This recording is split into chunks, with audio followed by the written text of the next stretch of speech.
Good afternoon, everyone. Thank you for attending this session.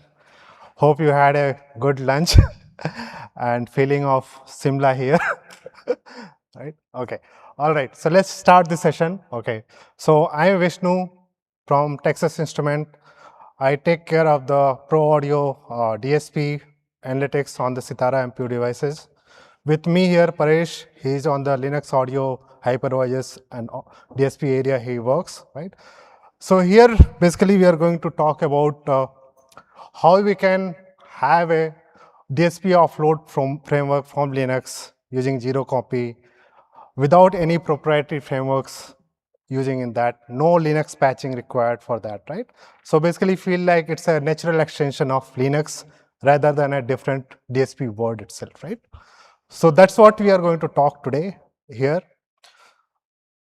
Before we dive more into that, something about our TI philosophy. Our mindset is upstream first.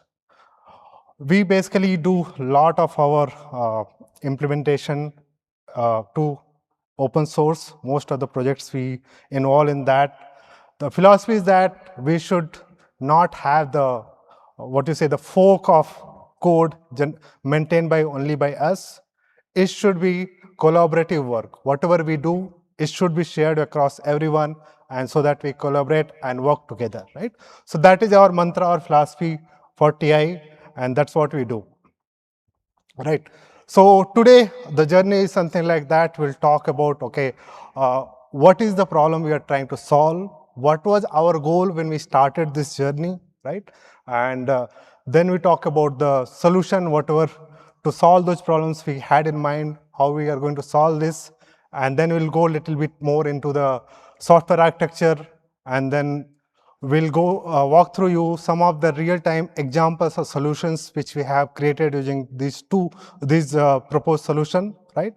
And then we'll talk about some performance benchmarks which we had done, and then how it is basically this solution can be scaled up and it is upstream friendly, right? And at the last, we'll be telling what is the current stage we are and what is our future plans on this.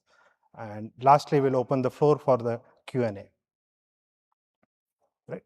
Before we dive more into the technical details here, right? So a little disclaimer here, this is our journey or what implementation we have done, right? This is not for your product roadmap or commitment from TI itself, right?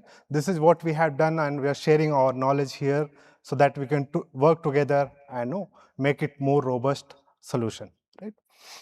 Options here, whatever we are showing here, it's basically, again, I said, it's our own experiments, our own things, right?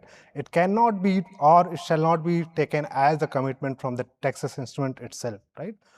The other thing is that some of the illustrative images, whatever we are presenting here, some of them are AI generated.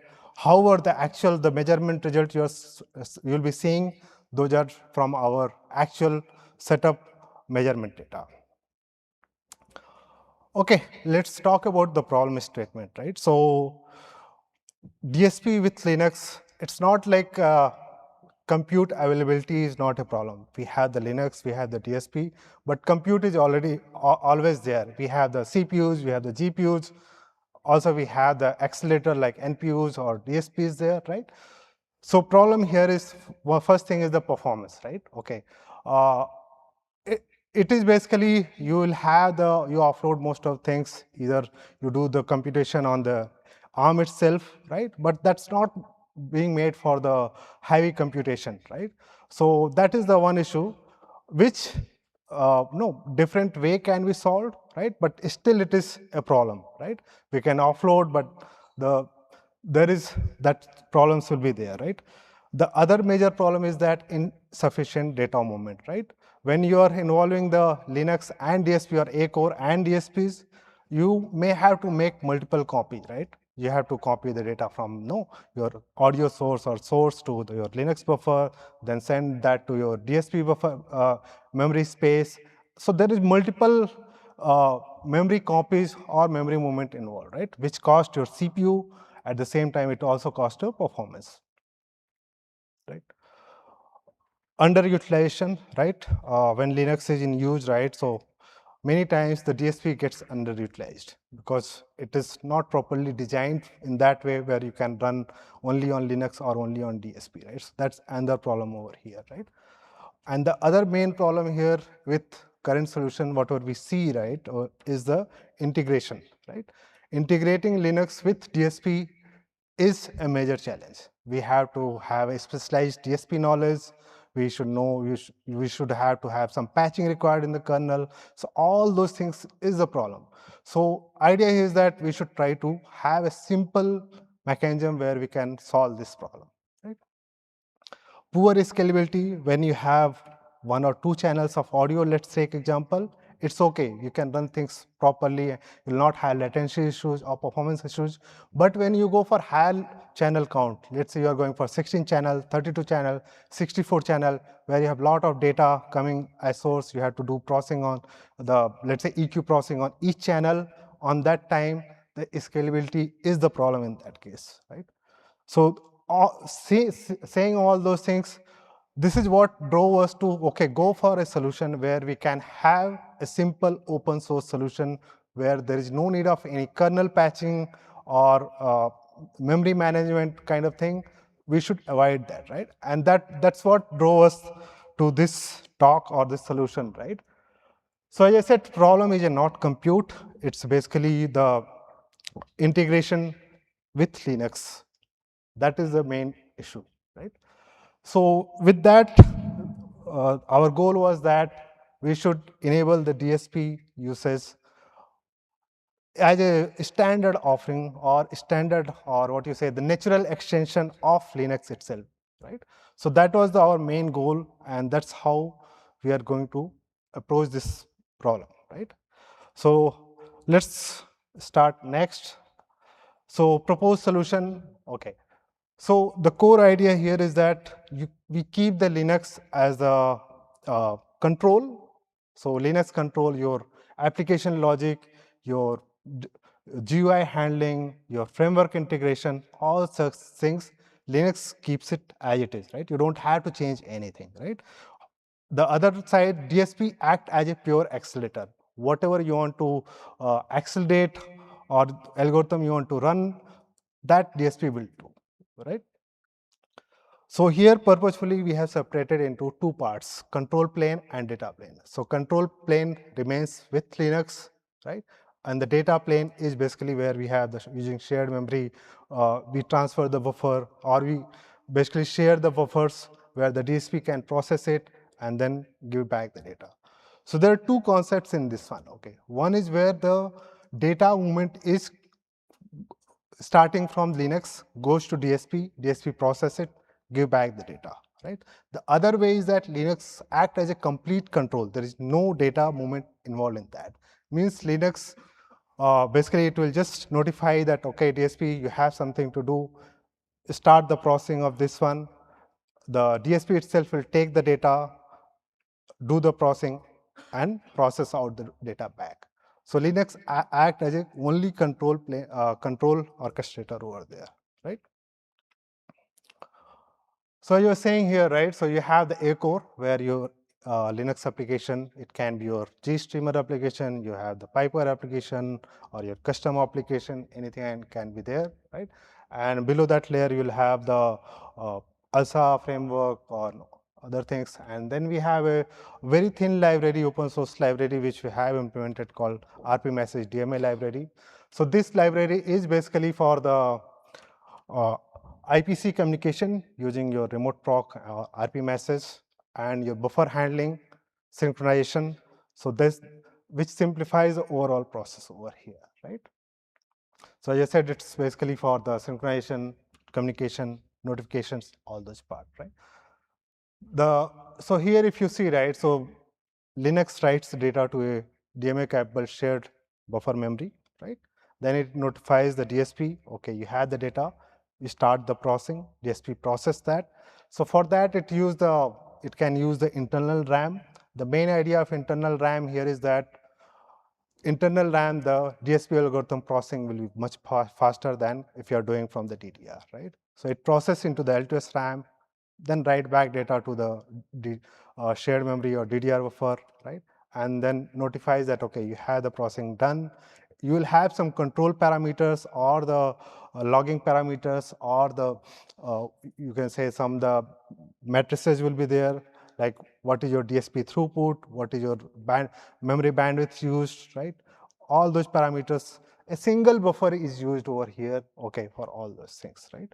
So there is no copy made here. You will have the one single buffer, and the same buffer Linux will operate, and same buffer your DSP will operate, right? Okay, so the key advantage here, right, we don't need to move any logic from your Linux side. You can have the same application logic or whatever is running on the Linux, you can keep as it is same. DSP is running as a separate kernel. You can reuse all the DSP kernels, whatever you have available. Whatever kind of signal chain you want to create using that, you can create just using rpmsg or IPC. You tell that, okay, this is what you have to execute, and this is where the buffer is there, right? So I said zero copy buffer model, right? So no redundant DSP and ARM copies, it's a single buffer, right? All this approach provides the deterministic low latency processing, right? Which is very much important or required for your audio use cases and some of the DSP use cases is there, right? It's a clean, reusable, heterogeneous compute platform, right? You can scale to n number of channels or n number of processing because there is no actual data movement happening between ARM and Linux, DSP, right? Okay, so little bit on the zero copy as design principle. As I said, zero copy is not, we didn't do it for the performance optimization, but we choose this as our design model, right? Okay, if you see here, right, your normally how traditionally it was done earlier is basically you'll have the user application, which will have the, you'll have the kernel buffer, and then the kernel buffer to DSP processing, you'll have one more copy using DMA, and then from DSP to kernel buffer, one more copy you'll be doing, and then from kernel space to user space, again one copy you'll do, right? With that, you'll be seeing that, okay, multiple copies being made, high memory will be used, even the CPU will be high, consumption will be there, and the efficiency will be less, right? In zero copy flow, as I discussed earlier, right, you'll have only single copy. It's just a notification method. You have to just pass the pointer, tell the pointer, okay, this is where it's a shared buffer where ARM and DSP both can access it, right? Okay, so software architecture. So there are two parts of this one, as I said earlier. One is the Linux-centric audio pipeline. Let's take example, right? And there is the DSP native pipeline. The first one is where your data is basically coming from the Linux world to DSP for the processing, and it writes back. So this one tells about, right, you have the, as I said, audio application where you get the audio data from source, like from mic or recording device, right? Then you use this TI rpmsg library, which allocate the DMA capable buffers, shared buffers basically. It will be using the RPC, and also it will provide the synchronization, because you have to synchronize the buffer for the, otherwise the data, the caching will not happen properly here, right? So here, this library will basically, then it will talk to the kernel drivers where you have the mailbox or other drivers or RPC drivers, and it will notify to your DSP firmware where basically your RP message handler or your IPC handler will be there, which will receive and send notifications, and then it will basically DSP audio signal chain. You can run a DSP audio signal chain or any DSP processing you want to do it. It can use L2S RAM, or it can directly work on the DDR shared buffer itself, but we recommend to use internal RAMs for the better latency and the performance, right? And then after the processing, it writes back the data, notifies your DSP notifies to Linux, and it go through all the way to your user space, or from there it can go to your audio sync, your headset or speakers, all the way, right? So this is the one path where the data is initiated from the Linux itself, right? The second part is that where Linux only act as a complete control orchestrator here, right? So that's where you have, if you see your audio source, basically your source and sink is completely controlled by the DSP itself. Linux only act as a control method where it will say start the processing, stop the processing. In between, it will get the data using shared buffer, what kind of latencies are there, what kernel is running over there, what is your DSP throughput, okay, what is your DDR bandwidth is used. All those things is only for displaying or to get the matrices at the end application, right? Okay, so this is what the two approaches we had done, right? And we have examples, running examples for both use cases, right? Which is something Paresh will be talking here, right? Thank you, Vishnu, for explaining the core concepts and the flow. So I will be discussing two examples where we offload audio and signal processing to DSP. And for this purpose, we'll be using AM62D, which is one of our premium audio device, which has C7, quad-core A53, and R5, also multiple codecs and McSP. So in the first flow, we will offload not live audio, but an audio file to DSP. So the audio file, the step one will be the Linux application. It will copy the audio file to the shared DMA buffer, and it will send an rpmsg notification to DSP that the file is ready. The C7 will pick up the audio file from the shared DMA buffer and put it in SRAM for faster processing. And then it will run the signature execution. So right now the execution that we are running is, as you can see, it consists of low pass filter, high pass, FFT, inverse FFT, etc., and matrix transfers for computation. So after the DSP processing is done on, it will copy the pre-processed data back to shared DMA buffer and send a notification back to Linux that the data is ready. And the Linux can then take the data, maybe save it on a file, or you can output it via speaker. And actually, the data, the audio file, it's sent by it is sent to our DSP block by block, not as a whole file. And we also have an out-of-box GUI application which you can use to see some metrics of DSP, like DSP load, latency, etc. And also you can control the filter whether you want to be to off or not. So this particular So this particular example, what you're showing, right, it is 8-channel audio processing, right? It's not single or stereo channel processing, it's 8-channel processing in real time, right? So yeah, go ahead. We have the demo as well. So this is a video of the demo. In the right side, I am accessing the board via Minicom, and the left side is my host PC, just for showing the GUI application. So let me start. And the DSP firmware is already loaded. So as soon as we start the Linux application on the, as soon as we start the Linux application, it communicates via DSP, and we get the output data, and you can see the metrics here, the input audio, output audio, uh, system load, latency, etc. And you can also switch the filter on and off. Yes.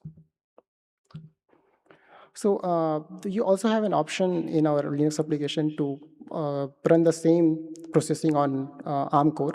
So we compared the performance between running the application on the ARM core versus running out on DSP, ARM plus DSP.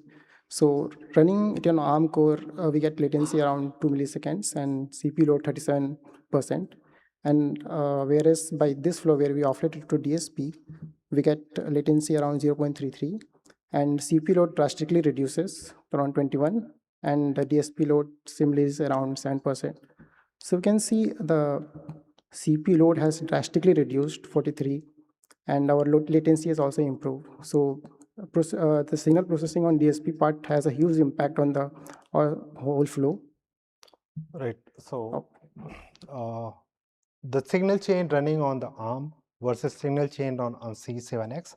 It's not strictly identical because DSP has the different algorithm, and on the ARM side we use the SPSex DSP or WebRTC kind of very similar one, but it's not apple to apple comparison, but it's indicative. We have seen this kind of performance there, right? Yeah, go ahead. Okay. So for the second example, we'll be feeding a live audio stream to C7. So in this case, the MAC-SP control and initialization will be part of C7, and the codecs will be initialized by E53. And the way how it works that the Linux sends an RP message in step 1 to set up the DMA buffer. Note that this DMA buffer is not for audio processing, it's just for control and monitoring of the DSP. So after setting up the shared DMA buffer, the whole pipeline starts. So the audio directly goes from ADC to MAC-SP to C7, and there's a signal chain running on the DSP part. And okay, yeah. So one thing right here, he was talking about MAC-SP. So it's kind of your audio controller on the Linux side or on the EVM, which can be controlled by both way. It can be controlled by the Linux also, A core also, as well as the C7X. So this is all running on the AM62D, and it's basically we have done the experiment with the single channel up to 8 channel, right? And what we were saying, this can scale up to 64 channel as well. I mean, we have just roughly had done some experiment, but our data right now is with 8 channel. So the scaling to the higher number of channels is with this.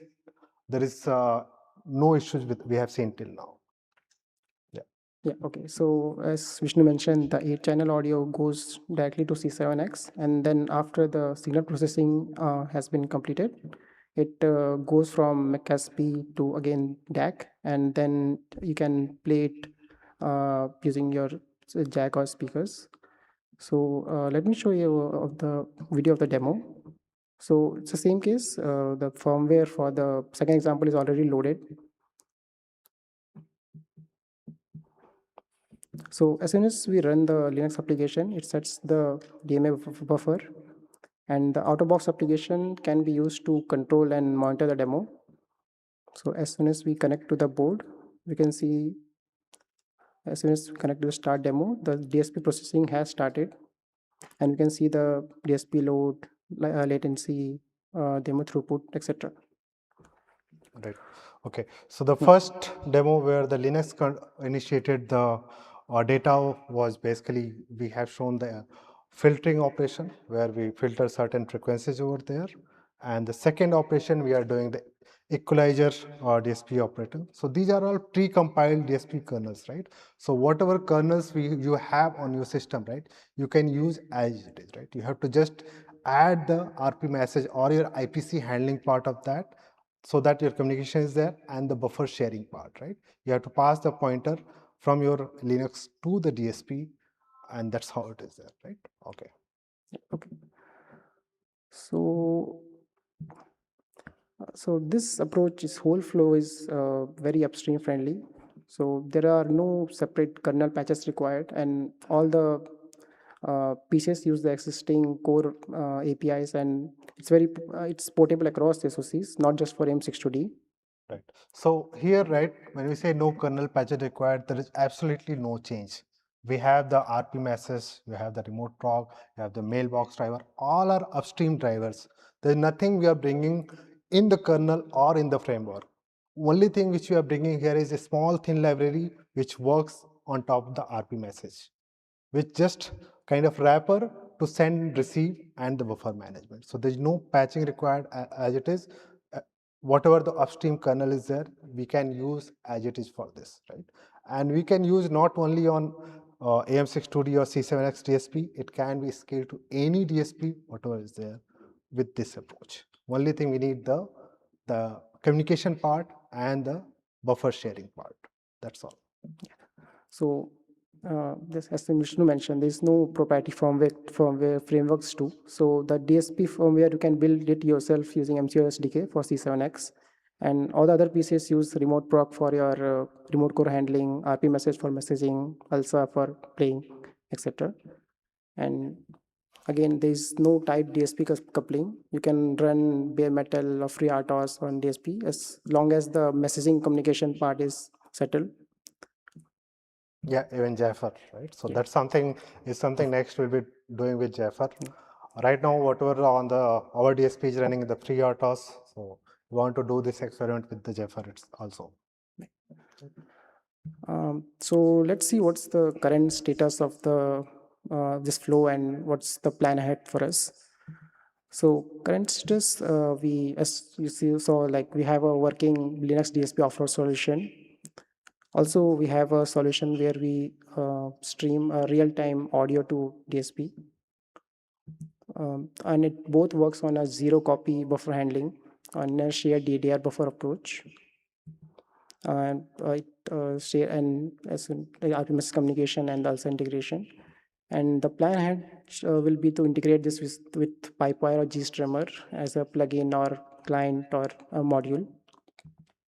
And the main goal should be to extend the signal processing part with DSP, add AI too. Okay, so here I will say, right now we have the solution where we have the Linux plus DSP, right, where you do upload, or Linux plus AI, you are running the accelerator. With the AM62D, what we talk, it has the both vector processing as well as the MMA, right, matrix multiplier. So it is capable of doing your DSP operation with the vector unit as well as your AI using the MMA, right? So our main goal is that to bring all together, so where we can have a kind of processing with the DSP. Let's take example in a signal chain, you have the noisy audio, right? And you want to do, let's say, audio classification, right? So noisy audio we send to DSP where it clean up the audio, clear the noise from the audio, then pass that to your analytics AI models where it does the classification, and then we do the post processing using DSP, and then finally the output, right? So something like this is what we're doing. We will be doing next on this, which can show us the complete DSP plus analytics pipeline. Also trying with higher channels and bandwidth. So as Vishnu mentioned, the current solution is with 8 channel, 48 kilohertz sample rate and all. So we can also plan it to work with higher channels around 64. Multi-buffering. And also we don't have a a tool for measurement of the latency, at least for the second part. So we could add something in the out of box for the latency measurement and compare it with CPU. So here are the other references from how to get started on native audio AM62D to how to build a Yocto image for Linux, how can you build the application, and also the source code for the DSP firmware, and also the other documentation for the individual examples, which you can refer to. Okay, so here whatever we have done, everything is open source. You see here we have the SDK or the base where you have the Linux or Yocto running your DSP image using MCU Plus SDK. Then we have the 3 working examples, out of which we have shown 2. There is another example for running the 2DFFT DSP kernel, right? So that is also there, and you will have the documentation as well as source available in all this SDK publicly available, right? We're also thankful to Bharat from C7 DSP team for working out all the signal processing part. Also Anup from MCSDK team for helping out with the C7 firmware. Also thankful to all the co-workers at TI and also to Linux Foundation for giving us a wonderful opportunity. Also, if you have any questions afterwards, you can ping us on.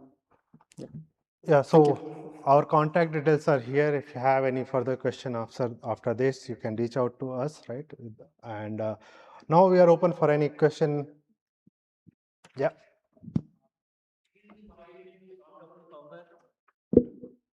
Any reason that sound open firmware was not used for this instead of your own firmware implementation? The sound open firmware, as I said, the complexity we want to remove, right? Okay. See, It's already there, well supported on multiple SoCs and architectures. So I think complexity would be probably a little lesser, and the things are already integrated, implemented, and stuff like that. But there, yeah, I agree with that. I'm not saying we are replacing or we are doing it, right. We want to make it very clean, very open source solution, okay, which can scale. I'm not saying open source that is not scalable. It is there, but you have to understand or you have to learn more things with that, right. Learning curve is more with the open source firmware. Sure, but it's not in your future plans as well. Not immediately, right? Our future plan, we are thinking to use something like TVM kind of approach, right? The Apache TVM kind of framework, right? Where you can, it's not only about, see, we want to have the DSP kernel compilation, all these things, right? We want to do it on host, right? And we want to go with the kind of solutions which can scale with analytics as well as DSP, both, right? And that's where we were thinking maybe something like the Apache TVM kind of thing, where we have the code generation uh, and the code compilation with that, which can be used across different DSP, not only with this one, right? So that is there. Open sound firmware, that is still in our what you say site, but we have to see how far we can take that up. Thank you.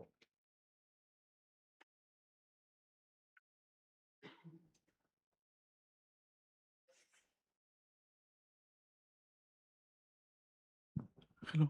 I have another question from my side. So, in the presentation, you shown that DSP process 11, again, you are giving back to the host side. Assume that from the DSP process 1, you need to separate it out the data. Example, speaker plus tweeter combination you want to support, where you have to send separate processed data onto the speaker and tweeter. How this is going to support if you're giving back to host? See, that is also possible, right? It's basically you'll not be using the same channel data, or you're trying to have the different channel data. Let's No, say, no, it's a kind of, you given the same process, you're taking the same raw data, and you're supposed to send a different set of data to the different codecs, assume that, through the DSP. That is the objective. In this case, if you are going to give it back as it is to the host, then how it is going to serve? see, it's not like it's a shared buffer, I said, right? We are Yes. saying, okay, you read it, right? We just notify, okay, process buffer is available now, right? How it is going to read, how many, if you want to send to two different sources, that is still possible, okay? That reading of that buffer is based on that, right? If you want to process for the one for speaker, you read that buffer, send it to this one, and then that's your more of the, what you say, the application logic, how you are going to read and then send that data. But from that ALSA perspective, you will have only single buffer, right? Right? Yeah, in this case. Okay, yeah, I think let me think more on that, right? We have to do some experiments. We have not tried that part. Same buffer passing to two different sync, right? So yeah, good question. We'll see how it went done. Thank you. Thank you.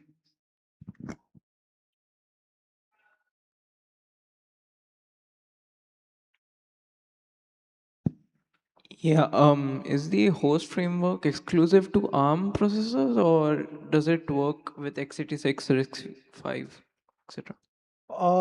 Host framework, see, as I said, right, the core idea is the communication, IPC between two cores, right? Whether it's x86 or ARM, it doesn't matter, right? Because each hardware or each x86 will have the different drivers to talk to your remote cores, right? So only thing, as I said, we only need the processing part. So x86 also you'll have the remote core communication method. Only that is required. So underlying what were you using, it can be your x86 specific or ARM specific or some other core specific, right? So that is neutral one. It can be used. Right.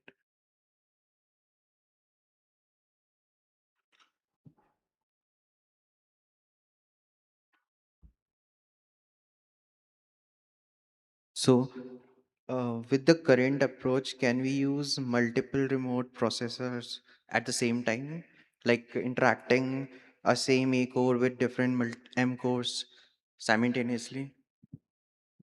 Can you repeat the question?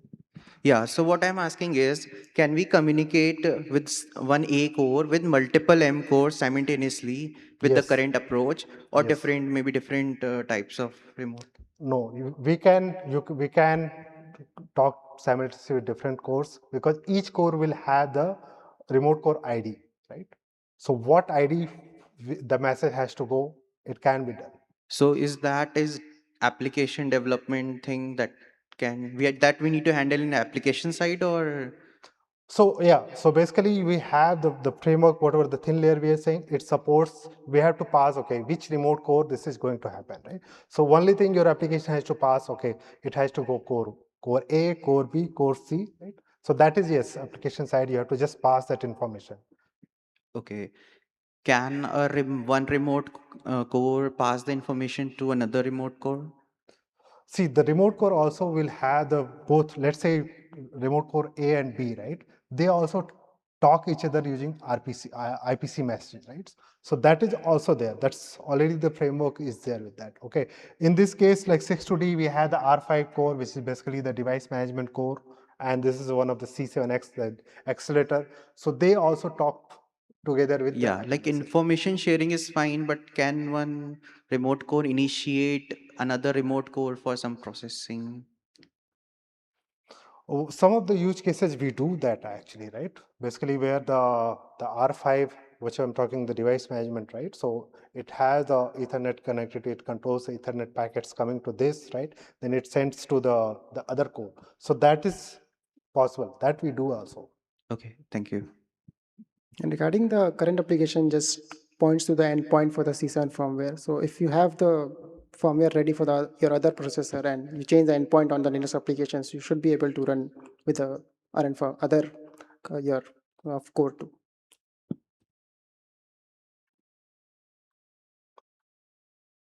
Okay. Thank you very much for giving your time. Hope you will have good session, right? Thank you.